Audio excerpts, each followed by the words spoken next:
Welcome to Global Money Talk, brought to you by Sampro TV. Greetings to all of our viewers from across the United States, Korea, and around the world. We're coming to you live from the floor of the New York Stock Exchange in New York City, the financial capital of America. I'm Remy Blair, and joining me this morning is Tai Wong, independent proprietary trader. Good morning, Tai, and thank you so much for joining me. Good morning, Remy. Great to be here. I couldn't say it's a lovely day outside. I mean, there's the occasional downpours, which I managed to miss, but it's actually quite balmy. I mean, I didn't even need a coat today, so I guess I'll take what I can get. Well, as you mentioned, it is warm here in New York City. It's supposed to be a high of 60, unseasonably warm. But given that New York City is in a drought, it is nice to have a little bit of rain. But I knew that today is an important day, not just because we got inflation figures out in the U.S.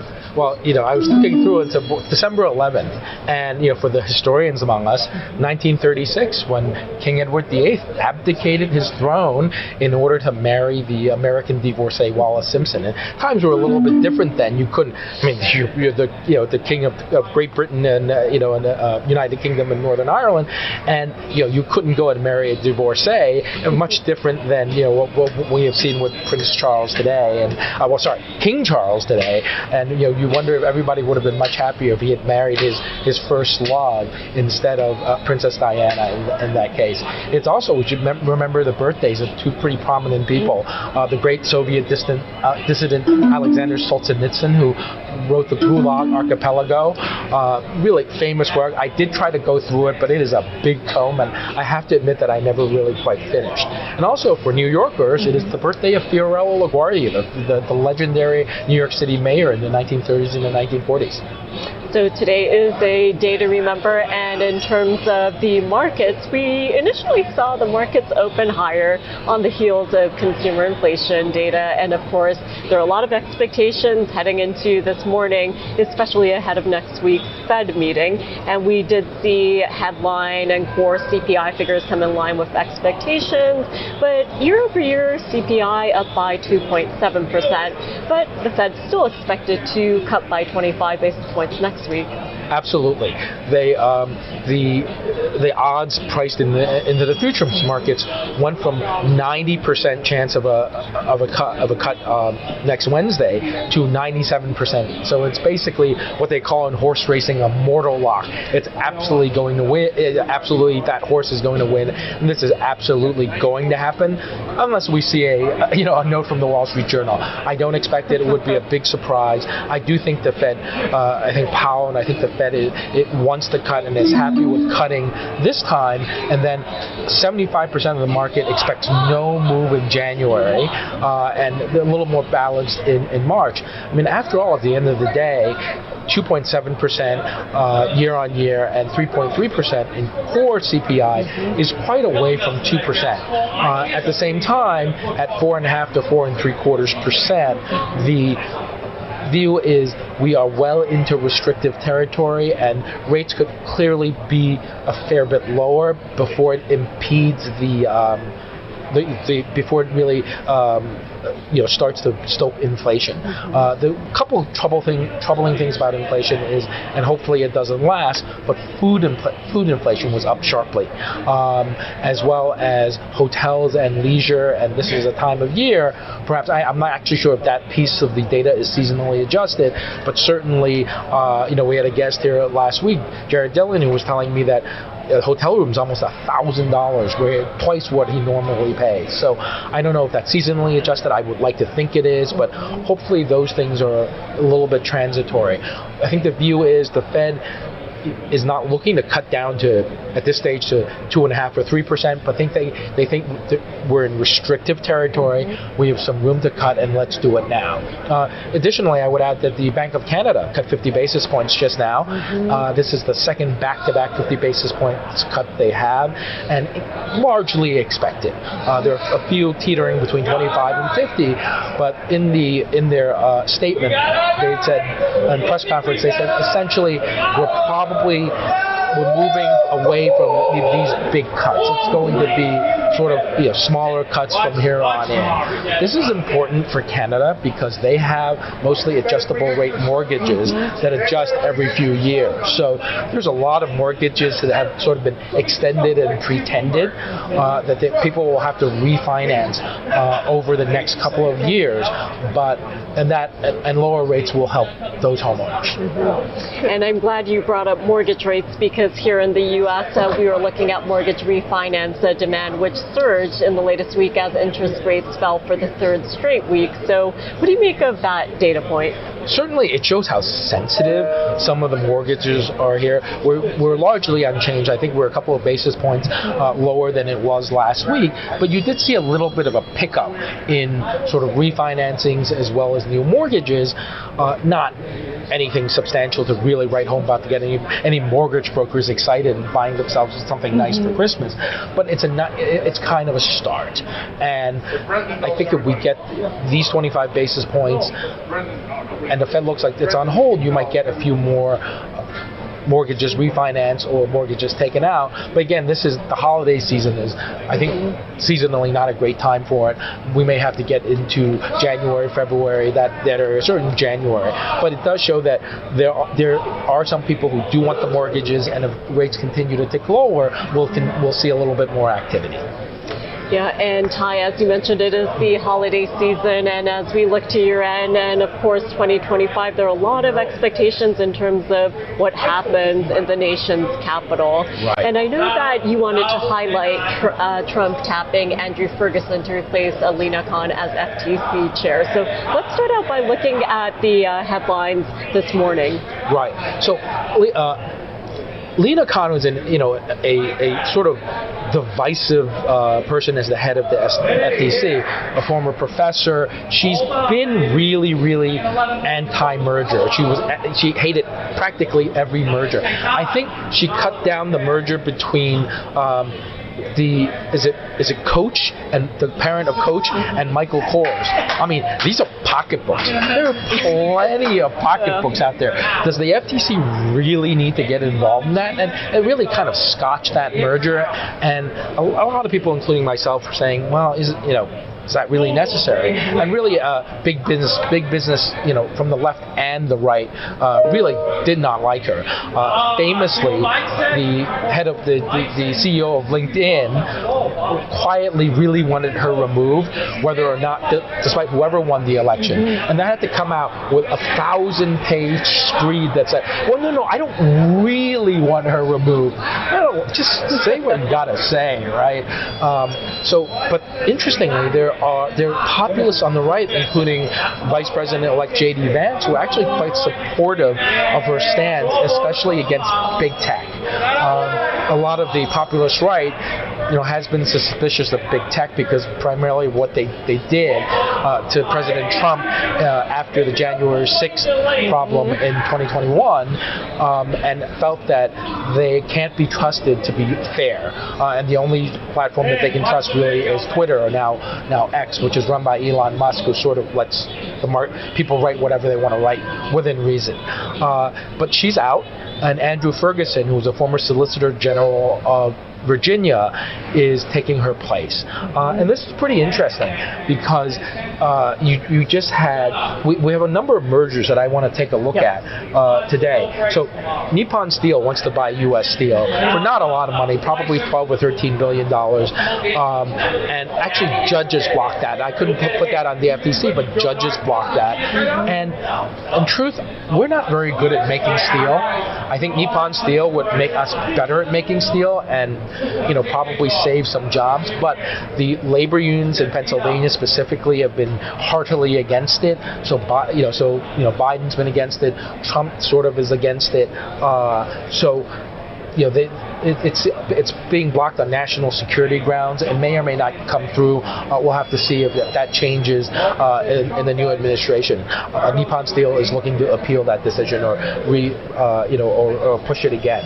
But let's look at slide number 1. Here is something Kroger and Albertsons. This is a big supermarket chain who two federal judges, and I believe Washington and Colorado, have blocked it, and the FTC has been vociferously against it. So, I took a look and I said, I don't really know either of these supermarkets. So Kroger's in the blue dots, and Albertsons in the yellow dots. So there's not a lot of overlap except in sort of Washington and Oregon and Colorado, and they're actually going to sell, the merger would have them sell several hundred stores, so they wouldn't be the only player in those states. But yet, these judges have blocked it, the government's against it, and you're saying to yourself, well, supermarkets are pretty tough business. At the end of the day, you're talking about 6 or 7% margin on a good day. And I just remember when I first moved into my house in the suburbs, I went to Stop and Shop a lot. I probably did maybe 70% of my shopping at Stop and Shop. Over the last 15 years, that percentage has probably dropped to 20%. I only go to Stop and Shop for very now specific things. One of my daughters likes a specific shampoo that they have a good price there. If I don't want to buy things in bulk, then I go to Stop and Shop, but I don't go anymore. I go to Costco, I go to Trader Joe's, I go to H Mart, which is a specialty Asian grocery, which is has a lot of good Asian vegetables and produce that we like. It's tough being in the supermarket business, and I think blocking something like this, maybe something of a mistake. Let's look at another potential merger. Let's go to graphic number 2, which is Mondelez and Hershey. Mondelez has been interested in Hershey before, and they're mostly in Europe. Hershey is, of course, Hershey's Kisses, a big player in confectionery in the U.S., and that combination would be pretty powerful in terms of pricing power, buying cocoa. There's some complications there. The FTC is certainly one of them, but the other one is the Hershey Trust owns all these super voting shares, and they can basically block this if they want. What makes this interesting is not only do we get a new head of the FTC, that the Barclays analysts think that for the Mondelez takeover to go through, they think it might require $240 a share for Hershey. And you can see Hershey bounced very, very sharply, but we're quite a ways from $240. So there may be a trade in here. I'm not sure if I'm going to do it, but if you're concerned about where the S&P as an index, and we are looking at Hershey's sort of near the bottom of the recent range, maybe there's a little value there if this merger talk starts to heat up between Mondelez and Hershey. And then finally, let's look at graphic number 3, and that's involved Walgreens Boots Alliance, which is, that is a really pretty ugly chart. I mean, talk about going from the upper left to the lower right. A lot of different issues there that they have, and they may be getting taken private by Sycamore Partners. Apparently, have been interested in them before, so Walgreens got a nice bounce yesterday. Whether that will last is uncertain. I mean, this could just be a little bit of market chatter, but it did make some of the headlines. Is there a trade in here? Is there a short-term trade where you buy Walgreens on a flyer and thinking that if they are taken out by private equity, it'll be at some premium to where it is today? Certainly something to think about. But with that in mind, and sort of with healthcare in mind, let's take a quick look at the Dow. If we have that available. The Dow, unlike the S&P 500, isn't doing very well today. It's flat. The S&P, I think, was at last check maybe up 0.5% or thereabouts, and the S&P is being dragged down by United Healthcare, down some 5% on the day, and down almost 12% since Brian Thompson, the CEO, was shot last week. And I want to talk a little bit about that because I think a lot of Americans are unhappy about how the healthcare system works. You always get these headlines that we spend the most on healthcare, but yet our life expectancy isn't going up. And that's for a lot of different reasons, including the fact that we have a big problem with drug overdoses and people who are young sort of die. But the one thing that's really bothered me over the past few days, and again yesterday, is comedians are making jokes about this. And there's something about too soon. And I was just on Facebook. Yes, I'm a Gen Xer, and my kids call me a boomer, but which annoys me because I'm not really a boomer. That's sort of well behind me. One of my Facebook pages, some of my classmates who are generally quite smart, well-educated, and almost completely progressive. The commentary was, well, we don't condone violence, but, and it was, the whole idea was sorry, not sorry. And that's in my view, a terrible thing to say about a CEO who was, as a practical matter, murdered in cold blood.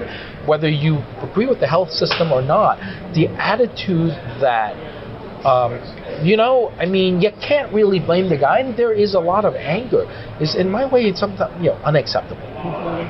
Yeah, and here at the New York Stock Exchange last week, as news was breaking that the United Healthcare CEO of the insurance group was assassinated early in the morning on a public street outside of a major hotel in Midtown Manhattan. That was shocking in itself, and as the man had continued all of last week over the weekend until the assassin was caught, it's been quite shocking to see some of the reaction out there. And of course, there has been plenty of anger over the healthcare insurance industry here in the U.S., but it's another matter altogether to be making a farce of what happened. And I do agree with you that some of the reaction out there from comedians as well as just netizens making fun of the situation, it is a bit alarming, isn't it?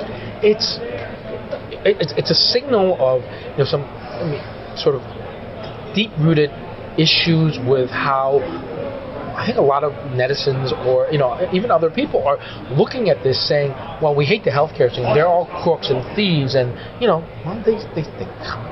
understand where it's coming from, and you want to step back and say, no, it's unacceptable to shoot somebody in cold blood because you don't like their business. I think a lot of healthcare executives have taken their bios off their websites and their pictures off their website. I'm sure there are people who will dox them, who will put their information online, but if you're a cigarette maker, does that make you, if you're Philip Morris or Altria, does that make you vulnerable too? It's just, people talk about slippery slopes maybe a little too much, but I don't want to see a slippery slope where it becomes sort of acceptable to go after people who run industries that you don't like, because there's no good outcome out of that. And for sure, there are also people who said, there was an interesting take from the other side of the aisle. This young man, Luigi Manzione, apparently came from an affluent, if not quite wealthy family, a very prominent family, went to the best schools, valedictorian, 2 degrees from an Ivy League school, and he's writing about, screeds about healthcare, and some people are asking, what are we teaching kids in these schools? And maybe there's a valid discussion to be had there. But I'm hoping that the U.S. healthcare system has a lot of issues. One of the biggest is there's no clarity in pricing. I go get a procedure, I get medication, and because I have good insurance, I don't know what anything costs. There's no clarity in pricing. When there's no clarity in pricing, you don't know what is getting in there. So if there's something good that comes out of it, maybe it spurs a movement to improve the healthcare system. Not going to be easy. I mean, Americans are very demanding. We want quality healthcare. We want it fast, and ideally we want it cheap. But you can't have all three. All these countries, people love Canadian healthcare. It's good quality, and it's cheap. Well, cheap in that the whole country pays for it, but it is not fast. And it is a well-open secret that if you want the procedure done relatively quickly, you come to the U.S. And even Canadian politicians have done that in the past, but they really tried to hide it, because if it comes out, the citizens of Canada get very angry because it's an indictment of their system, so to speak. So hopefully something good comes out of it, but man, this is not a good look in terms of what I'm seeing. Well, I do agree with you. Hopefully this does increase the conversation around healthcare insurance and, of course, affordability, because we think about the cost of healthcare in the U.S. and you hear about stories of people being denied procedures that are life-saving or potentially life-saving. And in addition to that, you think about stories of people going bankrupt because they can't afford payments on the healthcare that they actually receive. But I think it also brings to light the importance of mental health and well-being as well because of what happened. Right, perfectly healthy, looked like very athletically fit, sort of 26-year-old, apparently dealt with a lot of pain issues, maybe that affected him, but certainly mental health has been a problem in the U.S. for a generation, and it rears its head more often than we would like, and sometimes with horrifying consequences. Well, Tai, I'm sure we'll continue to talk about this as this case unfolds, but it does bring to light a lot of concerns surrounding physical well-being, healthcare, the cost of healthcare, and given that we're heading into a new year with a new administration in the White House, we'll keep you updated on any progress here. But I do want to shift our focus on to monetary policy and to China. So what's going on there? So let's go to slide number 9. The last time we were here over the weekend, China had come out with some very, very strong statements about we're going to boost some of the strongest language they have used in recent memory, that they were going to boost demand, they were going to have prudently loose monetary policy, something that they haven't had since right after the aftermath of the financial crisis. And I remember saying that Chinese stocks didn't really react because I think a lot of some of the commentary came out after or close to after the close, but. Well, in the meantime, we did see Chinese stocks react on Tuesday, their time, as well as Wednesday, their time, and the picture is actually not very encouraging. If you look at on the far right, that big red candle, the benchmark Chinese index opened up 3.3% higher, and just sold off the entire way and closed. Down, not lower than where it was before, but not far different, and then was largely unchanged today. And that is sort of the Chinese market's indictment of, show me the money, because it's really, they promised everything since September. We had that huge rally, and now we've settled. People who are long are long, and I actually think from the price action there that some longs use that pop to take profit. That suggests that they're not confident that they're going to get anything anytime soon. Could it be after the inauguration, sometime in the spring? So I'd expect to see perhaps we get another pop without any real results from the government, that we'll see a little bit more profit taking. So this is probably a sideways trade. Doesn't seem unlikely that it'll collapse, but the hopes of a renaissance in Chinese stocks we may have some months to wait. Yeah, and Tai, while we're on the subject of China, earlier this week we're talking about China back to buying gold. So I do want to take a quick look at where gold is trading. In today's session, we were seeing spot gold prices trading above the 2,700 levels. So I think this is a good time to look at gold as well as the U.S. currency. So what's going on? Let's take a look at slide number 4, the gold chart. I prepared this last night before we traded above 2,700, and there you go.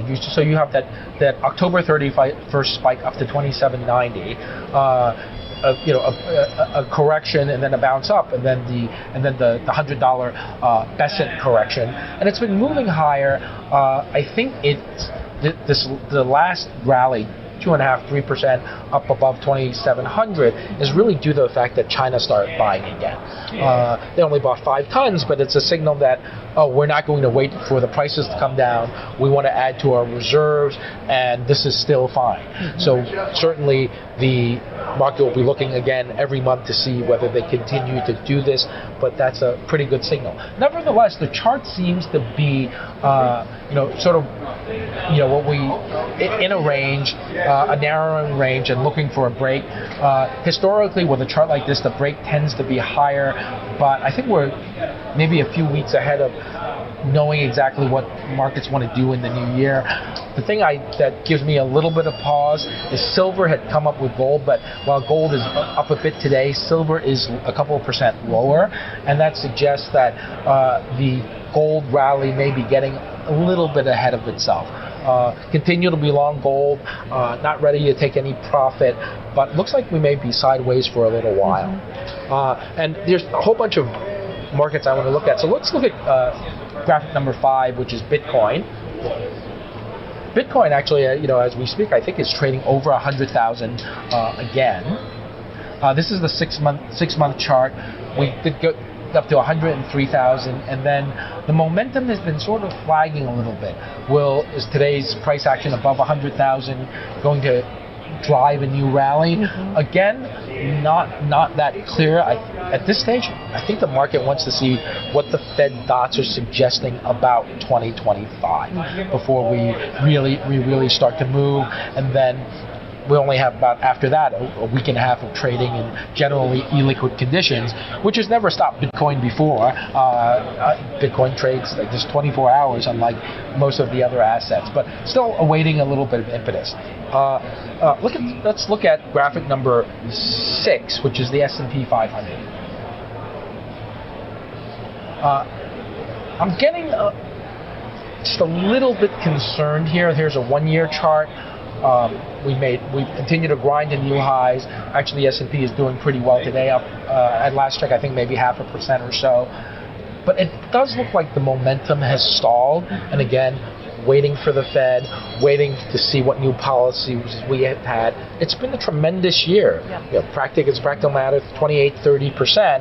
Are we going to get another 28-30% for 2025? It seems like that might be a little bit of a stretch, and I wonder if there's going to have to be a pullback and a little bit of profit taking. Let's look at the next slide, graphic number 7, the U.S. dollar.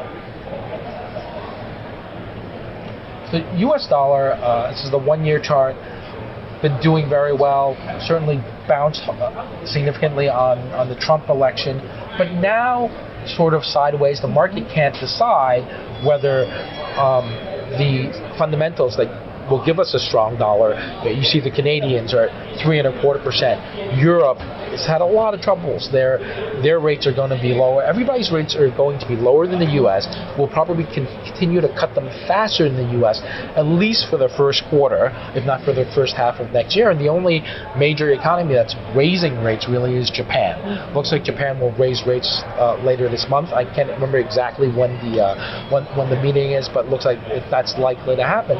But nevertheless, for what Trump wants for trade, he wants a lower dollar, but the fundamentals suggest a higher dollar. The dollar remains pretty strong. Good for Americans who want to travel. I know friends who are traveling Japan and looking at a dollar yen back over 150, and they're like, this is going to be great. We're going to create great value. We're going to have wonderful sushi. I know at least 3 couples who are traveling to Japan for the holidays to take advantage of that. So this is a good time. The dollar looks like it will stay supported. And then lastly, let's go to graphic number 8. And this is a chart that I'm a little bit worried about. And this is Nvidia. So looks like we're pausing right now. Gotten to a high of about 150. Been trading between 130 and 150. I'm a little concerned here. The RSI, Relative Strength Index, is flagging. And the other day, we spoke on the show about China looking at Nvidia's potential antitrust issue with somebody they bought in China. And this is probably less about an antitrust issue than setting the table for what could be a very bruising fight with Donald Trump once he gets into office. So Nvidia, 16% of their revenue comes from China. That's a pretty big chunk of their revenue. Now, their most important chips, the Blackwell chips, I think even the Hopper chips don't get sold there. They will get sold there anytime in the near future. But when 15 to 16% of your revenues come into question, that's going to make a dent, and make a dent in future revenues, at least for as great as Nvidia is, for a few quarters. So to me, it's sort of flashing yellow. Does it need a correction back beyond 130? It wouldn't surprise me. I think we'll get people who will buy dips, but the price action is a little concerning.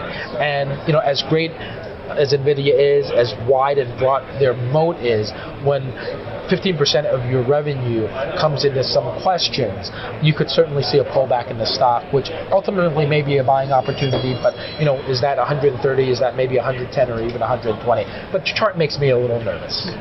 Well, Tai, as always, great to have you join me here at the New York Stock Exchange. We were able to cover a lot of ground, and as we head into the upcoming week, next week is Fed week, we'll be back bright and early on Monday morning. So thank you so much for joining me, and thank you for sharing your overview of the broader markets as well as crypto, gold, and individual names. Oh, thank you for having me. Thank you, Tai. And that will do it for Global Money Talk live from the New York Stock Exchange. We're so excited to bring you daily coverage here on Sanford TV.